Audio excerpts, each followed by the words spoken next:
What if I told you that some ideas we consider modern were being explored in India centuries, even millennia ago? Zero. Decimal mathematics, yoga, Ayurveda, astronomy. These are not merely Indian traditions, they became part of humanity's intellectual inheritance. Perhaps India's most profound mathematical contribution was the conceptualization of zero, not simply as nothing, but as a number. Once zero entered positional mathematics, enormous numbers could be represented with astonishing efficiency. Computation would never be the same again. The decimal place value system made calculation radically more systematic and eventually became foundational to modern science, engineering, and technology. Indian mathematicians did not merely calculate, they developed sophisticated ideas about equations, arithmetic, and astronomical computation. Look upward, and another remarkable story emerges.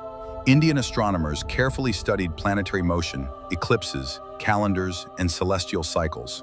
Aryabhata challenged conventional assumptions and proposed mathematical explanations for astronomical phenomena with extraordinary intellectual precision. His astronomical work included the idea that the apparent daily movement of the stars could be understood through Earth's rotation. India also cultivated institutions of learning that attracted scholars from distant regions, with Nalanda becoming one of the ancient world's celebrated centers of knowledge. Knowledge did not remain confined to one kingdom. Students, travelers, and scholars carried ideas across Asia through intellectual and cultural networks. Then came a game that conquered the world: chess, whose early Indian ancestor was known as Chaturanga. What began as a strategic representation of warfare eventually traveled across cultures and evolved into the global game of chess. India's intellectual heritage also explored health through Ayurveda, a traditional system emphasizing balance, diet, lifestyle, and medicinal knowledge. The surgical tradition associated with Sushruta contains detailed discussions of anatomy, instruments, and procedures, remarkable evidence of early medical scholarship. Yoga traveled far beyond India, but as a philosophical tradition, connecting physical discipline, breath, attention, and inner awareness. But here is the bigger question. Why did so many different disciplines emerge within the same civilization?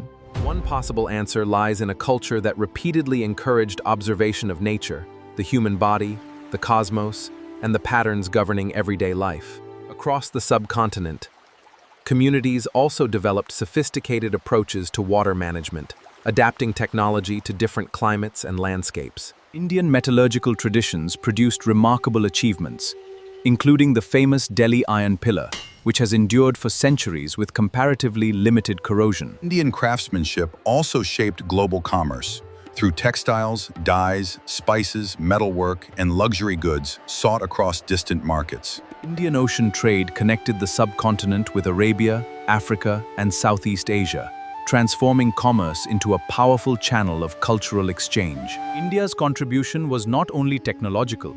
Sanskrit scholars developed sophisticated traditions of grammar, logic, philosophy, and linguistic analysis. And perhaps that is the real legacy, not a civilization continuously asking about reality, mathematics, consciousness, and nature.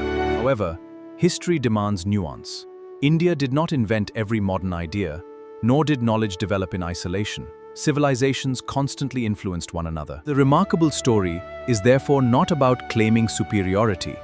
It is about recognizing how Indian ideas entered a much larger global conversation.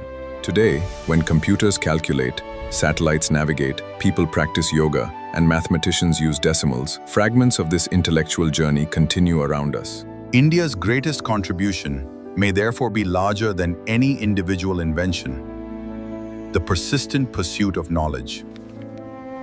Because civilizations are remembered not merely for what they possessed, but for what they gave humanity. So the next time you see a zero, a chessboard, a yoga mat, or a star-filled sky, remember, you may be looking at echoes of a much older intellectual journey.